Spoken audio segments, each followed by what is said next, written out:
over 7 million different animals inhabit our planet. In India, I met farmers whose crops have been literally washed away by historic flooding. In America, I have witnessed unprecedented droughts in California. In Greenland and in the Arctic, I was astonished to see that ancient glaciers are rapidly disappearing, well ahead of scientific predictions. All that I have seen and learned on my journey has absolutely terrified me. So the question now is whether we will have the courage to act before it's too late. And how we answer will have a profound impact on the world that we leave behind, not just to you, but to your children and to your grandchildren. As a president, as a father, and as an American, I'm here to say we need to act.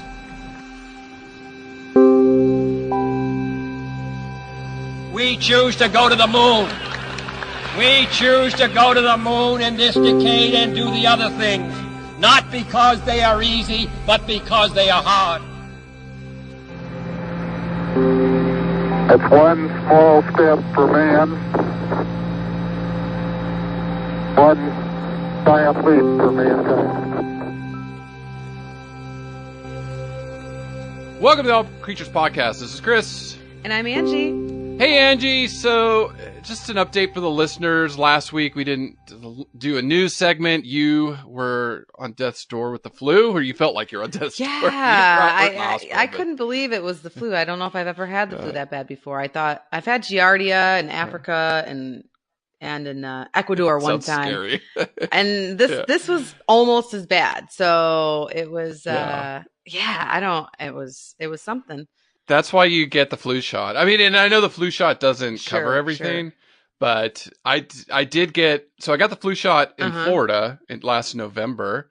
And then when we got to New Zealand, we got another flu shot because the different strains around the world. So like the ones I get here from like Asia, the ones in Europe, the ones in North America. So you get like a whole cocktail. Well, I should, but the running joke in my family, pretty much between my husband and I, is I just don't get sick. I have the immune system of a goat. I'm tough as nails. And so, of course, John had to rub it in a little bit. He's like, I thought you never get sick. Yeah. And I'm like, I don't, but when I do, it's like the world is over.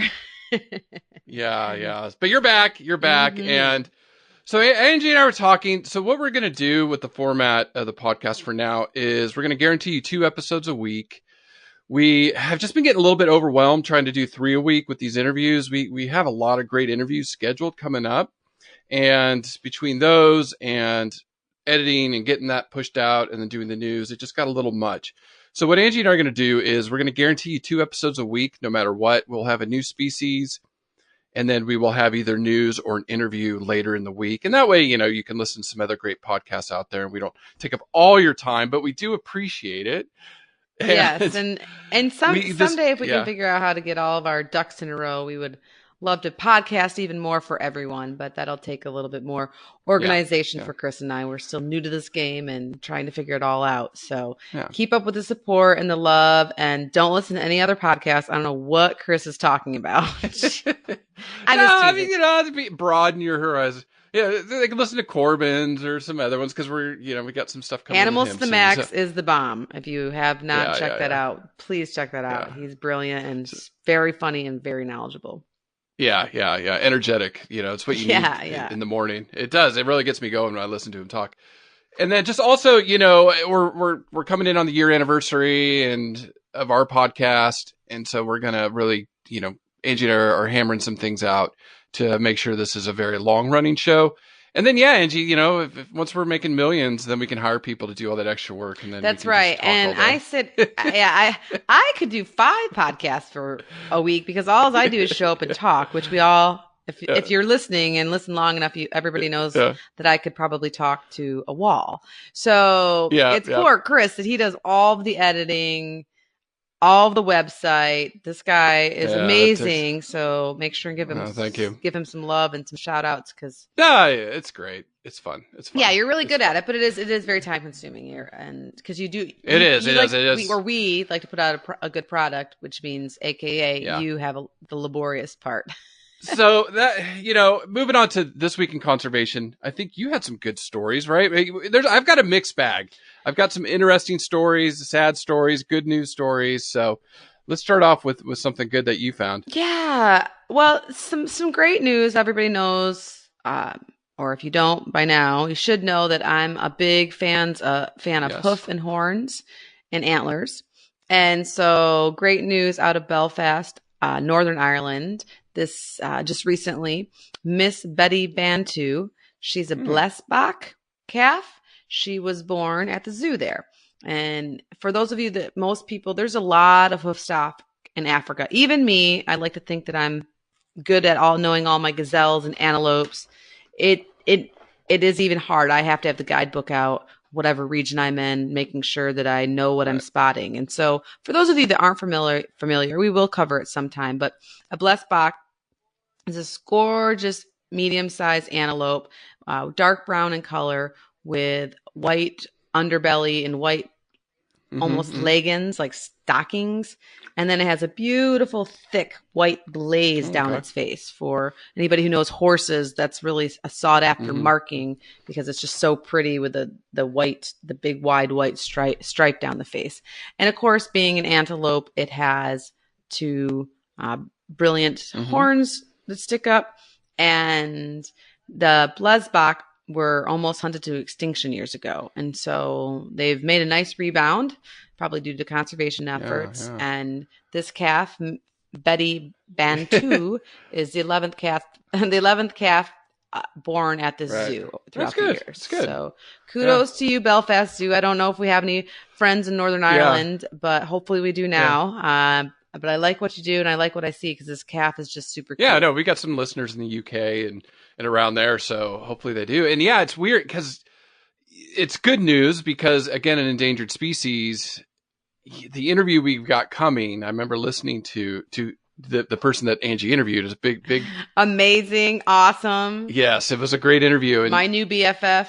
And one thing that stuck out with me on that interview, and I can't wait to post it, and hopefully next week we get to post it, is he was talking about we don't want these animals in captivity, but we might have to bring them, or we're bringing them into captivity or under human care because they're going extinct in the wild, right? So when you hear these endangered species have successful breeding as a reproductive physiologist, it's really good news for us. Sure. Absolutely. And the Blessbach, I don't know how... if they were ever endangered they were never critically endangered, I don't think, but their numbers were way down, probably due to hunting, and poaching, and of course, meat eating. So it's great that their numbers are at least concerned now. They're doing great. And they're just a beautiful sight to behold, both in Africa or in Northern Ireland. Check them out. Right. So this one, Angie, it's pretty funny. This is something new too, because we usually always cover exotics. This is going to endangered breeds of horses. So we're sticking with the hoof theme. Yes, today. The hoof theme. Awesome. And this one is really cool because I've got my horse book coming out in a couple months, and this was one of the breeds I covered. And I didn't, after doing all my research to write that book and researching the breeds I know now about it. But the title of this article is the Great British Shire Horse about to go extinct? Cool. The Shire horse. Yeah. So it's the largest horse in the world. Let me just put that out first. And let me get an excerpt from my book. And I looked this up. Shire horses are known as the largest horses in the world. So the largest horse ever measured was a horse named Mammoth. I love it. He was born in the year 1846 in the UK or in England.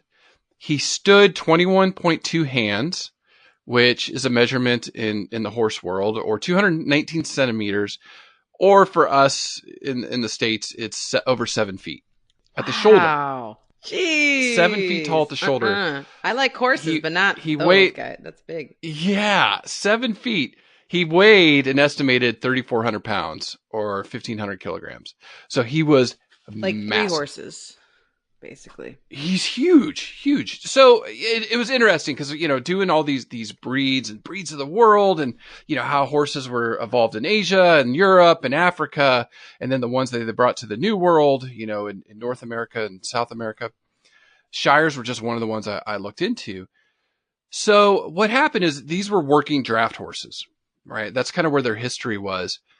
In the agrarian times, like after medieval times, when everybody became farming communities and kind of settled down rather than small plots like these larger farms, heavy horses became really important. So they bred tons of them. And they pulled carts. Like that's how you got around. Instead of cars, everybody had a horse or a donkey or a pony, to get from point A to point B, or pull carts and things like that. So in 1900, it was estimated there was 1 million Shire horses just in the UK That's alone. a lot of horse. Yeah. But they were part of, that was your car, right? Or that was your cart, or that's how you worked the farm. Oh, it was so cute today. Xander says to me, he's like, yeah, we could live on a farm and not have a car and just ride horses everywhere. And I just was like, son of mine, I love you so. Yes. I know. It would be cool to go back to that too. To an extent. Yeah, until I need to go to Trader Joe's to get some specialty ice cream or something. And I'd be like nuts.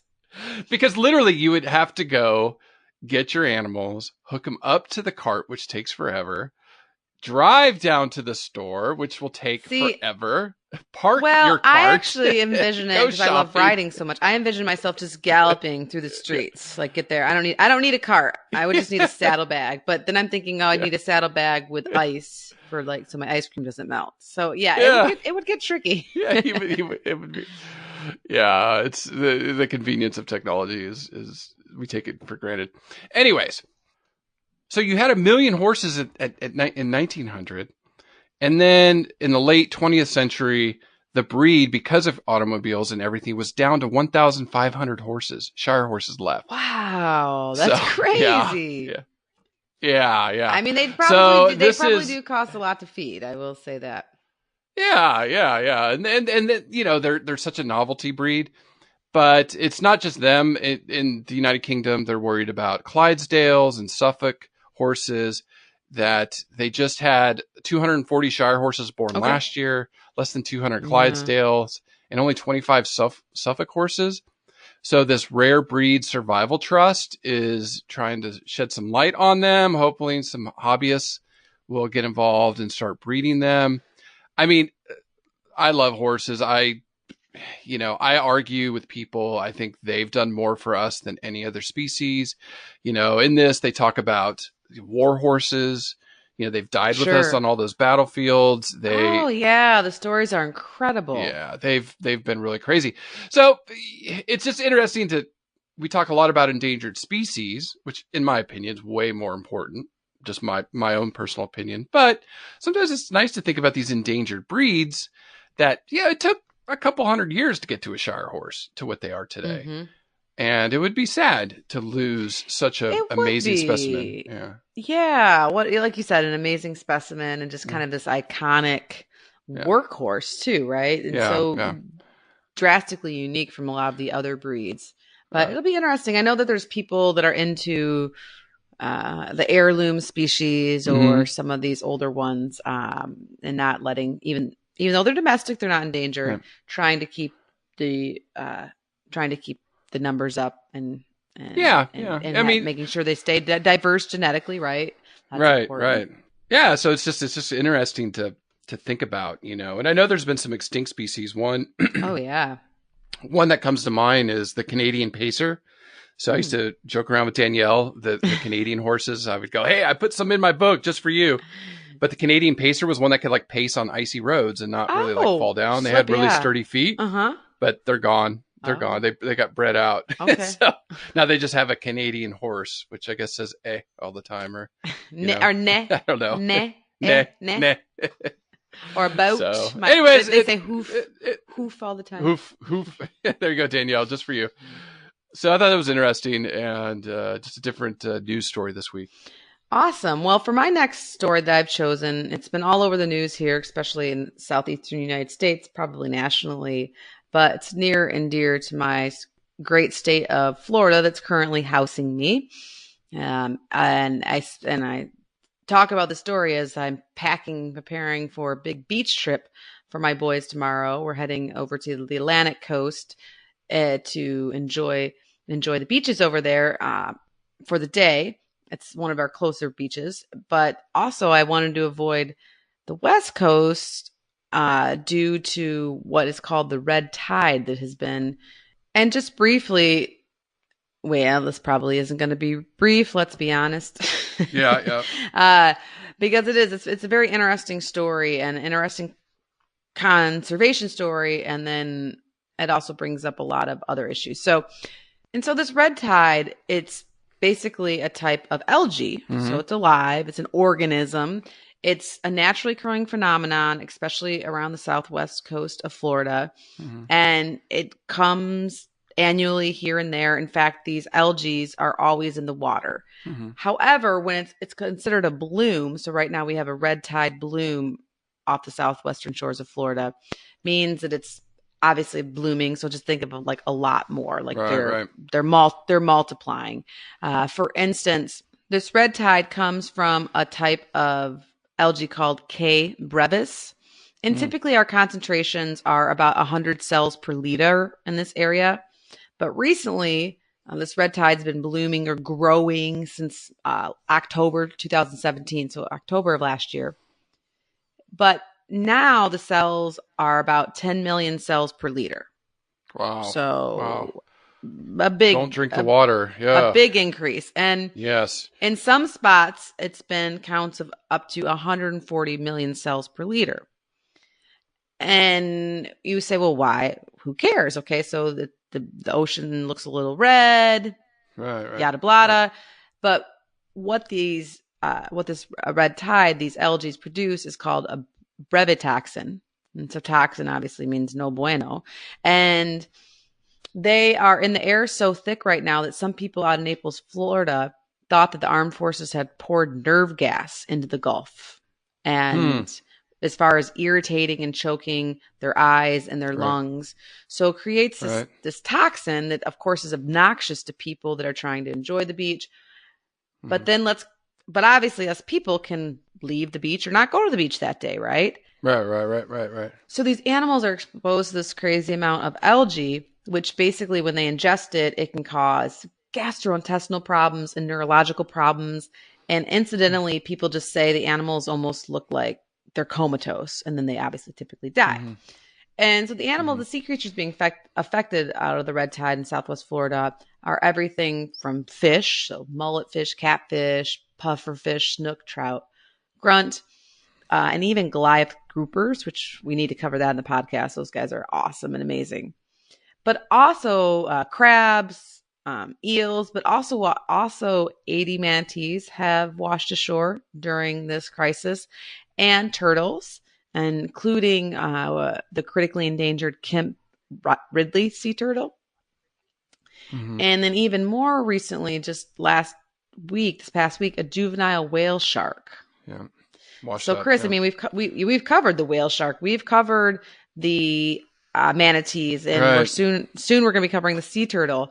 So these guys are being hit super hard due to this toxin or this algae that causes this toxin. And it's just really, once again, this is kind of a seasonal thing, and it does happen in Florida. It just seems to be happening greater and stronger. And the other part that's really kind of a storm of extra problems, if you will, is that we also have in Florida, a lot of lakes are known for blue-green algae. Right. Yep. And that's another algae that, once again, is naturally occurring. However, with the introductions of excess nutrient overloads, pollutions from fertilizers, sewage, agriculture, stormwater, human activities, these blue-green or cyanobacteria blooms happen more frequently, last longer. So interestingly enough, that's happening big time in some of our lakes, but one of the really big lakes in Florida is Lake Okeechobee. Because of overflow issues in that lake area, they've had to release some of the lake further for it to move downstream towards the oceans. And so when this blue-green algae moves from lakes towards the oceans, and in the oceans, a lot of times it dies, and that's fine, but then it acts as food or more nutrients, and also runoff, agricultural runoff, sewage, things like that, human activities, and into our oceans also act as fuel to feed this red tide. So it's basically, we're kind of getting a little bit of a double whammy here in Florida. And then on top of that, so it's like, who do we, what do we blame? Researchers are also blaming the most recent hurricane here that came through this past year, Hurricane Irma, that came into Naples really hot and heavy, did a lot of damage there. Those churn things up, and that causes more runoff, and that's not really man-made, although we could argue climate change. So anyways, it's just kind of this perfect storm, and some people are blaming humans, but a lot of people are like, well, let's just try to figure out the problem, because all these innocent, hundreds and thousands of fish, let alone then some manatees and other mammals or whale sharks, things like that, are dying off, let alone I come from a beach community in Michigan, and these poor beach communities that these business owners that are just, and I hate to say it, like, I probably wouldn't travel that far south anyways, down to Sarasota area or whatnot, to go to the beach because it's further from my house. But I can see why the people that would normally choose to go to that beach might not want to go to this gross beach right now.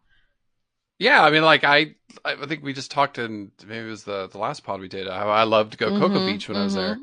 And if there's a red tide, I wouldn't go to Cocoa Beach. And, when we go to these restaurants and we eat out all the time and all these things. And so, and rent, either an Airbnb or a condo or something like that. If you have this red tide and it's the peak of travel season right now for you in the States. So yeah, there's a human cost too. It is. And it's tough. Like, there's debate on both sides. Like, is it humans' fault? And is it just a natural? Obviously, it's naturally in the water. There are going to be blooms. There was another big one back in 2005 or 6 that followed another hurricane. So there's just, at this point, there's not enough data to point the finger. Is it 100% like human runoff problems? These nutrients that are feeding all these blooms. I think the answer in the lakes, in the lakes in the center of the state, yes, definitely. But they're trying to control that, and that's like a separate huge political issue in Florida that's obviously not resolved, or probably won't be soon with our current government. But the ocean one's a little bit different. So a lot of researchers, experts say that it's both to blame. It's probably human-induced, somewhat natural. A mix of both, but in the meantime, what can be done? That's always my thing. And there's all these wonderful volunteers that are going to clean up beaches. And I would say go out and support your locals, even if maybe you just get to go food and eat it from the beach restaurant and eat it at home, or spread the word, get people about any kind of runoff, things like that. Keep your beaches clean when you do go there, or any water if you live near any water. Try to reduce your own pollution. And then it's interesting to see dealing with nature and these things come up and how we react. Right. And I think unfortunately a lot of the reaction is like to want to point the finger and this and that, which that's good. It's good to get through the problem. You got to know why, but you got to fix it. Well, and that's where these scientists are smart for trying to like fix it, not wait for government, because government's so locked up in all of their, that they a lot of times don't get anything done. So in the meantime, you've got to try to figure it out. And hopefully I don't know how, these things can bloom for a while. It's been coming since October of last year. So I don't know. Yeah. It's been a while. It's obviously reached the news, and it's reached more, epic levels than it has in the past 10 or 15 years. But so. Well, let's keep it in the ocean. Okay. But not great news. It's okay. So a few weeks ago, I talked about the southern resident orcas, and these are the pod that lives off Washington State in Canada. Sure, they're pretty famous. And it's the Salish seas. These are the ones that you see in Seattle. The Sound there. When I lived up there, I never did see them, but I know in the news I would see, and they're like, oh, a pod of orcas are swimming around in the Sound around there. So I talked about how they were endangered. This subspecies or this group was endangered. Well, for the last 2 weeks in the news is this orca identified as J35. She has been carrying her dead calf with her for the last 16 days. 16 days. That's incredible. I see this every day in my news feed. It's the next day. And I can't imagine that calf. I don't know what's left of it. It's pretty horrific to think about. But apparently this female orca, she gave birth. The calf died within like the hour. Okay. And obviously we don't know why, right? Since. We don't know why. So yeah, Angie, looking at this, what I was talking about was, the reason these orcas are endangered, or this pod's endangered, is they're in a very busy waterway. So between Vancouver and Seattle. And then they were talking about the Canadian government wanting to get the oil pipeline from Alberta or whatever over to Vancouver area. And that's just going to drastically increase boat traffic. And people are really worried about this pod.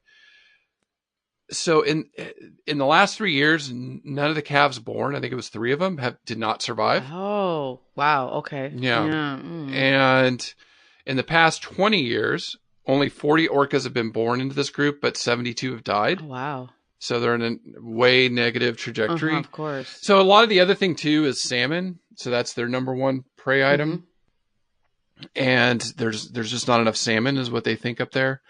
That, some salmon species are endangered. And so. Sure, of course. So they don't, yeah. Yeah.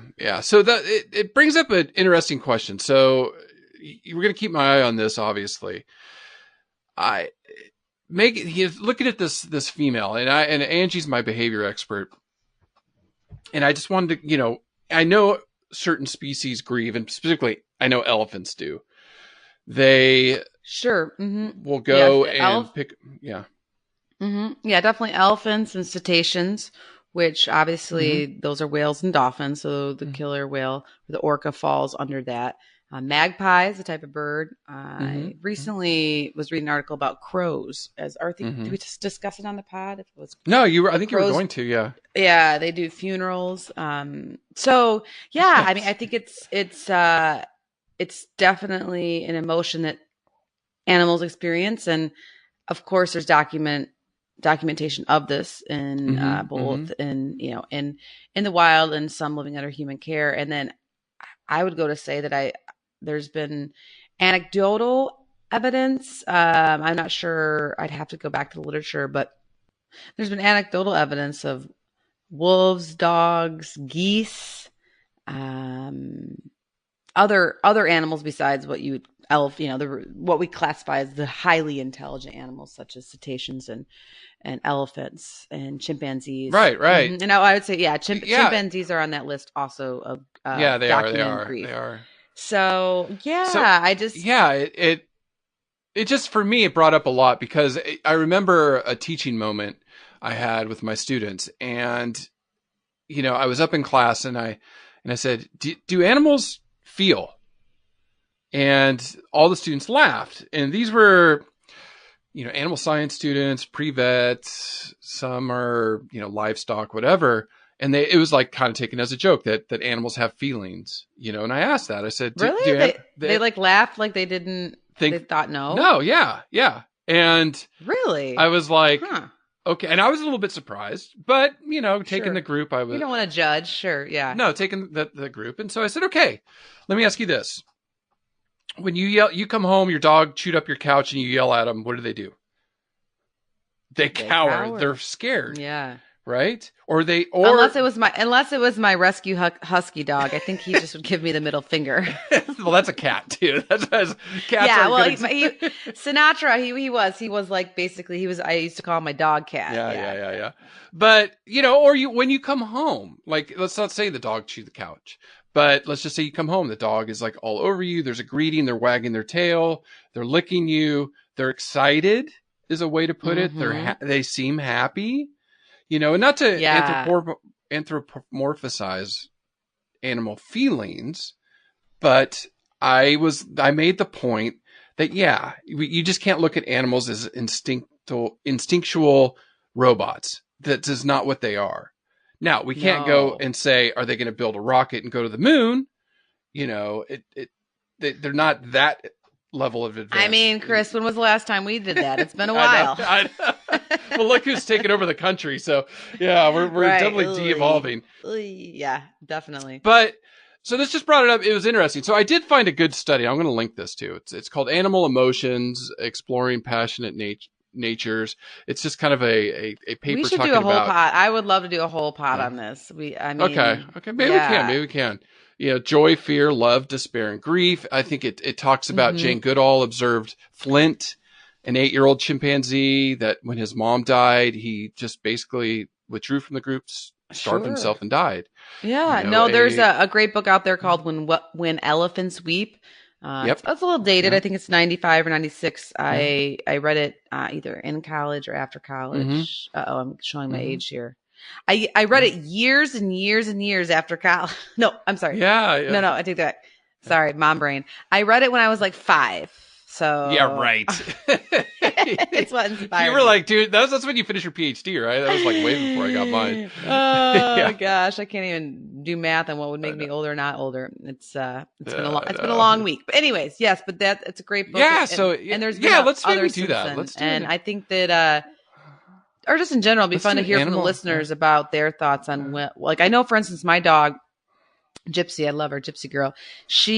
We travel a lot and we take her a lot of places, especially just locally if we're going in Florida. And so because she knows what packing means, and of course because I have two little, because I have two little kids, there's a lot of packing. So I just, unfortunately, those days of just throwing a few things in my backpack and hitting the road are gone. Now I have a list of like, make sure and bring the baby monitor and the thermometer. So and 1,400 snacks for the road. Yes. Yeah. But anyways, it's a nightmare. Yeah. So but what I do is most of the time she gets to come with us. And so I actually pack her bag first. Okay. So she knows her dog food, her bed, her bowls, her harness, a toy or two. She basically is like me in my 20s. She doesn't get much in her bag. So she's easy to pack. I always pack her first and set off to the side and honestly, like she can relax. On trips where we're traveling to Boston or Michigan, and unfortunately she can't come, that she is very upset. Yes, because she knows we are leaving, and it's not one. It's one thing to be like, okay, she knows we're leaving, but another thing for she's visibly like upset about it and pouting and sad and like she did something wrong, and so it's definitely it'd be a fun podcast, but this poor orca mama. Emotions, it'll be interesting. I mean, I guess it's sad for her loss of her calf. I really hope people do keep documenting this and do keep bringing awareness about it. I don't think any species, including these orcas, this pod will ever be saved unless people actually start caring about them. And sometimes some ways to care about something is to actually be touched by it, or have a a reaction from it. And I think if there are any orca naysayers out there, which obviously people that probably don't care about them in the wild, they're not listening. Yeah, I guess they're probably not listening to this podcast. They're not listening to our podcast for sure now. Oh my gosh, but they're out there. But what I'm saying is, I hope that this circulation is hitting their news feeds like it is ours. I mean, our news feeds are obviously more animal oriented, but the story's been pretty national, and so hopefully we can learn something from it, learn about these beautiful, amazing, intelligent, emotional creatures. Yeah. And the scientists just reading this too. They are worried about her, and they have a nickname for her. It's something, but J35 is how she's identified for the science community. They are worried about her mental health. Like, this is not a normal grief behavior past this point. Like, I guarantee you initially it was grief. I mean, I guess it is a grief behavior, but now it's like, it's just, she's probably so stressed, and they're like, she's not eating. Obviously she can't regain all her strength after pregnancy. Did they know if this was her first calf, or she had other calves she's lost? Or I didn't pick up on that, but I mean, there literally are 50, 100 stories out there on this. So if you just Google, and I'll try to find out some more and link it. But yeah, I like that idea of talking about animal emotions. Like that would be a good pod to maybe. Well, and you and I have been talking. I actually was thinking about this today. Interestingly enough, we've talked about. I'd like to cover the dog in the new. That's true. In the future, maybe after we reboot after our after we hit our year mark, and then I was thinking like, well, what kind of specialist interview could we have, and for a dog because I mean we could do a vet, but vets. They're going to have a medical perspective, which is great, but it'll almost be more fun to interview like a dog psychologist or something. Like, am I crazy? Does my dog know that I'm packing and get upset about it or not? Well, and I mean, reading this story too, and this scientific article, Animal Emotions, there's a lot of research that needs to be done. That's basically what it's saying. It's like, hey, we have this evidence, but we don't, it can lead to conclusions. From our perspective, like, that to us, that looks like a feeling or some sort of, advanced behavior, but we don't have the research in neurobiology or endocrinology connecting those behaviors to other things. Correct. So we need more studies, basically. I know. I wish somebody would give me a job. That'd be like a dream job of mine for sure. Yeah. But no, you're right. We definitely need more research to kind of support some of these claims or to figure them out in the different levels. But I would love to see the science backing it up. In the interim, it does pose it pulls at your heartstrings and it incites a lot of questions. Yeah. Yeah, no, for sure. Now, I've got a really cool sci-fi story coming up, but you actually have an inspirational story next, right? I do, yeah. Speaking of, we were talking about orcas, and now we went from hoofs and horns, now to the ocean. To the oceans, To the oceans. I'm becoming like a huge ocean fan. Not that I wasn't before, but this podcast is really just... We've dove in deep in the ocean, and I'm really enjoying it. Yes. I know, there's some cool stuff. Yeah, but this one is interesting. So this goes to show, like, when you and I, like, Chris, Angie, are we doing the right thing? Like, we should probably go have, like, real jobs, which we should, and I'm getting one, so yay for me. Yeah. Even though it's part-time, but whatever. But... Need money. Yeah. Need to eat. Need food. So... But this one is about, it's never too late to get involved in conservation. So for any listener out there that's like, well, I love animals, but I have a desk job and I can't do conservation. Right. I'm going to probably not say the name right, but Elfin Pugh would disagree. So he was in his early 50s, and when he first became a guide on whale watching trips. And then from there, that led to his current position as a volunteer for Marine Mammal Survey Team Leader. Okay. And he's also part of a wildlife guide and a trustee for ORCA. And that's an acronym for Organization Protecting Whales and Dolphins in the UK and Europe. So he's studying cetaceans and being a tour guide for them, and also a board of trustees. And we'll put a story. It's a really cool story on our show notes. But basically, interestingly enough, Chris and I can probably relate to this. Elfin, if I'm not saying your name right, but his first job, he was actually a zookeeper and took care of animals when he was a lot younger. But then he became a police officer for 30 years until he retired. Oh, wow. Okay. I guess they get to retire earlier than we do here in the United States over there. Yeah, it's like the military. Yeah, it's like, awesome. If you've done 20 years or 30 years, you get a nice pension. But anyways, he always loved birds and mammals, and his interest in marine conservation didn't really take off until his like earlier mid-50s. And so he doesn't have a degree at all, and definitely doesn't have a degree in marine scientists. But he's done a lot of courses relating to cetaceans, that's whales and dolphins, and seabird ID and biology. And they basically opened him up to the literature about marine life, and particularly whales and dolphins and porpoises.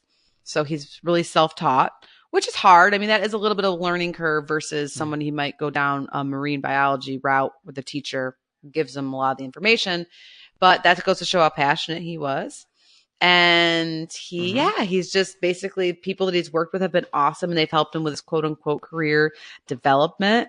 And for now, he's just spreading the love, and really he's out on a boat and he's doing what he's passionate about and getting other people excited about whales, dolphins, and porpoises, and doing great for their conservation. Because I know they do like a lot of IDing and, learning, like you said, learning about what individuals are where is very important for tracking them.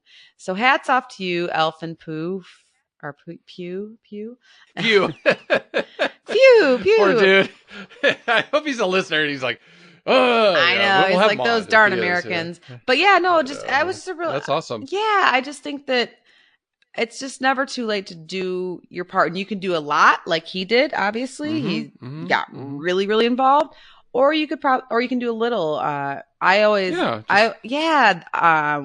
zoo where I used to work at, there was what we called docents or volunteers, and they, a lot of them were 60 or older, and then there are sometimes kids too, like to help out, and they're not paid, but they come to the zoo once or twice a week and handle animals and help educate, and they have to go through rigorous training, of course, to get certified. Right, But there's, and obviously that's just one option, especially if you're, a natural born educator. But so don't ever think that you can't get involved with, of course, there's tons of education you can do through social media and telling your friends about all these cool animals and cool podcasts and conservation sites. But in the same instance, there's definitely stuff that you can do. It's never too late. In fact, that might be me out on a boat someday with Elfin, because I know I keep wanting. They actually, I follow. Again, you can follow us on Instagram, Facebook, the website www.allcreaturespod.com. If you give a little plug for us, but I do follow whale watching out of Auckland, and they saw a blue whale and her calf the other day. I was like, I got to go on this boat. See, that's what I'm talking about. Got to go on this boat. Yeah. So I will try to get up and do some whale watching, because I'm dying to see blue whales. Or get whenever Dr. Getz goes out there. I need to go with her. So I know I sniped this one from you, Angie, but I had to talk about this one. This is insanity. I'm like smiling from ear to ear right now. I know. I am just amazed. This is so science fiction. So the title is Worms Frozen in Permafrost for Up to 42,000 Years Come Back to Life. Like, what in the in case you were not paying attention to the podcast, yelling at your kids or texting or something, let's back up. 42,000. It's not 42, not 4,200. Yes. 3 zeros. 42,000 years. Yes. Yeah, these are roundworms. They were frozen in the permafrost. So in a petri dish, they took them out in Siberia. They took them to the lab. In a petri dish, they came back to life and started eating. Yeah. And moving around. They were alive. It's alive. Like, that is crazy. Because again, going back to this whole cloning I knew you'd thing, go there. I'm like, Chris loves the things I know. But I did, because I was like, okay, we have these mammoth carcasses. Like, I know they have a whole carcass except the head. Like, the whole body was frozen. And I was like, okay, there you go. There's your cells to clone the mammoth. Just grow those in a petri dish, blah, blah, blah, blah. Well, DNA degrades over time. So that's kind of where I looked some stuff up. So first of all, these are the oldest living animals on the planet. It's so funny. Yeah. Well, and it goes to show the difference between you and me. And I was like, dang, I would love a 42,000 year-long nap. Could you like waking up from that? Yeah. I'd be like, God. what? Oh my God. Yeah. So I didn't, I kind of stopped thinking about it from there. Of course, I thought a little bit about the DNA and how this, and what advances can be made as far as chiroprotection and chiroconservation and even astrobiology and some really cool things like that. But yeah, I figured I'd save my brain energy and let you go down the route of cloning. Yeah. So even these mammoth carcasses that are frozen, the DNA breaks down. So that's why these cells, they can't regenerate them. So what the scientists have done is they've mapped the genome of the mammoth. Now they know the genetic code from A to Z. Sure. And then They they're can going fill the in. blanks. Yeah. And then they're editing. So it is like what they talk about in Jurassic Park. Oh, we used, dino DNA and frog DNA and combined it. And here we have these dinosaurs. Kind of what they've done, or that's why the mammoth clone is just going to be a hybrid of an elephant. They're just going to manipulate the DNA to what the mammoth is. Mm-hmm. So I was like, how in the heck did the DNA on these things? But anyway, so I went down the DNA path real quick. Half-life of DNA is about 500 years. Okay. So what that means is it starts to break down the backbone that holds DNA molecules together. So looking at this scientific article, it said under ideal conditions, DNA would last about 6.8 million years. And that means at the end of that, every single bond would be broken. Okay. But what's cool is we can still read DNA after, like, if it's 1.5 million years old, we can still read it. But after that, it really, you can't read what it was, what base pair it was, all that stuff. The oldest DNA we've ever read is about 800,000 years. Okay. Old. Okay. So how in the heck did these nematodes or these roundworms survive? We can read it, but it's not functioning. But yet in these nematodes, it obviously is fine. Yeah, they said, this is the first multicellular organism for long-term cryobiosis. Right. Yeah. They've done one, and I don't know if it was nematode, and it was 39 years. So we went from 39 years to 42,000. 42,000. Holy shnikes.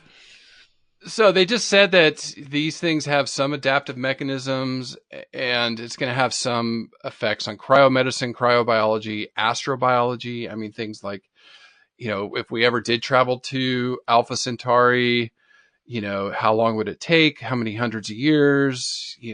I'm talking way before you and I are long way past.